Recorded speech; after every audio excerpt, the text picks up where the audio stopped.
Hi, വീട്ടിലെ കൂടുന്ന YouTube ചാനലിലേക്ക് എല്ലാവർക്കും സ്വാഗതം. ഇന്ന് ഞാൻ ചെയ്യാൻ പോകുന്നത് ഒരു ചക്ക അവിയലാണ്. ചക്ക അവിയൽ പല ആൾക്കാരും പല രീതിയിൽ ചെയ്യും. പക്ഷെ ഞാനിവിടെ ചെയ്യാൻ പോകുന്നത് എൻ്റെ രീതിയിലാണ് ഞാൻ ചെയ്യുന്നത്. അപ്പം നമുക്ക് നേരെ വീഡിയോയിലേക്ക് കിടക്കാം. അതിന് വേണ്ടി ഞാനിവിടെ ചക്ക അതിൻ്റെ കുരുവെല്ലാം മാറ്റിയിട്ട് കഴുകി മാറ്റിയിട്ടുണ്ട്.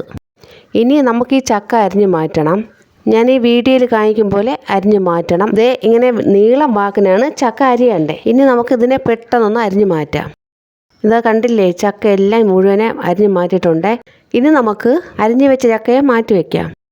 ഇതാണ് ചക്ക അവിയൽ വെക്കാനുള്ള ബാക്കി ചേരുവകൾ. ഞാനിവിടെ എടുത്തിരിക്കുന്ന ഒരു തേങ്ങയുടെ പകുതിയാണ്. അതിവിടെ ഞാൻ ചിരുകി മാറ്റിയിട്ടുണ്ട്. അതിനോടൊപ്പം കറിവേപ്പില, വെളുത്തുള്ളി, ജീരകം, മഞ്ഞൾപ്പൊടി, മുളക് പൊടി, ഇത്രയും സാധനമാണ് ഞാൻ എടുത്തത്. ഇനി നമുക്ക് ഒരു ജാർ എടുത്തിട്ട് അതിലേക്ക് എല്ലാം ഇട്ട് കൊടുക്കാം.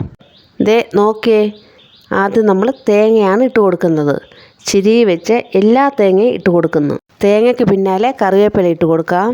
ദേ വെളുത്തുള്ളി ഇടുന്നു.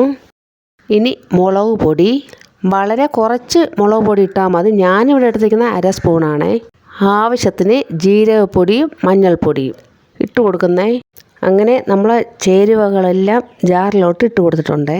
ഇത് ഈ വീഡിയോ കാണുന്ന പോലെ കുറച്ച് വെള്ളം നമുക്ക് ഇതിലോട്ട് ഒഴിച്ചു കൊടുക്കാം. ഒരു 10 സെക്കൻഡിൽ നിങ്ങൾ പെട്ടെന്ന് അരച്ചെടുക്കണം. പെട്ടെന്ന് ഞാൻ അരച്ചിട്ടുണ്ട്. ഇതാ ജാറ് തുറക്കാൻ പോകുന്നത് നിങ്ങൾ നോക്കണേ. ഇതാണ് നമ്മളെ പരുവം. കളർ കുറവെങ്കിൽ നമുക്ക് ഇച്ചിരി മഞ്ഞൾപ്പൊടി കൂടി ഇട്ട് കൊടുക്കാം.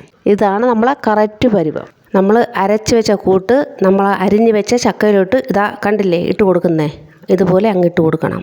നമ്മൾ അരച്ച എല്ലാ അരപ്പും ചക്കയിലോട്ട് ഇട്ട് കൊടുത്തിട്ടുണ്ട്. ഇനി ആ ജാറിന് ശകലം വെള്ളത്തിൽ കഴുകി ആ കഴുകിയ വെള്ളം കൂടെ ചക്കയിലോട്ട് ഒഴിച്ച് കൊടുത്തിട്ടുണ്ട്. ഇനി അതിലേക്ക് കുറച്ച് കുരുമുളക് പൊടി ചേർക്കുന്നുണ്ട്. കുരുമുളക് പൊടി ആവശ്യം ഉണ്ടെങ്കിൽ ഇട്ടാൽ മതി. ഞാനിവിടെ ഇടാറുണ്ട്. കുരുമുളക് പൊടിക്ക് ശേഷം ഉപ്പാണ് ഇട്ട് കൊടുക്കുന്നത് ആവശ്യത്തിന്.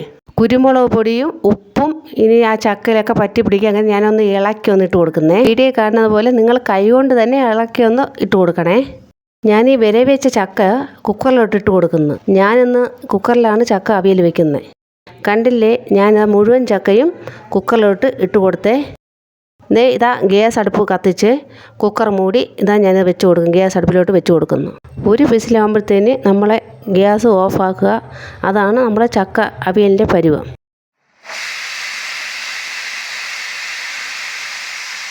കുക്കറിൻ്റെ ആദ്യത്തെ വിസിലടിച്ച് ഗ്യാസ് നമുക്ക് ഓഫാക്കാം. ഗ്യാസ് അടുപ്പിൽ വെച്ച് ചീനിച്ചട്ടി ഇതാ ചൂടായി. ഇനി നല്ല വെളിച്ചെണ്ണ ഒഴിച്ചു കൊടുക്കുന്നേ. ഈ തിളച്ച എണ്ണയിൽ 2 ചെറിയ ഉള്ളി അരിഞ്ഞിട്ട് കൊടുത്തു. ഉള്ളി ഒന്ന് മൂത്ത് വന്നപ്പോൾ അതിൽ കടുക് ഇട്ട് കൊടുത്തു. കടുകിന് പിന്നാലെ 2 വറ്റൽ മുളക് ഇട്ട് കൊടുത്തു. അതിനുശേഷം കറിവേപ്പില ഇട്ട് കൊടുത്തു.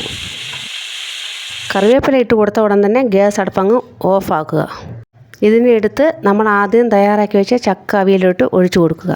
ഇനി നമുക്കൊരു സ്പൂൺ എടുത്ത് പതുക്കെ ഒന്ന് ഇളക്കിയിട്ട് കൊടുക്കാം.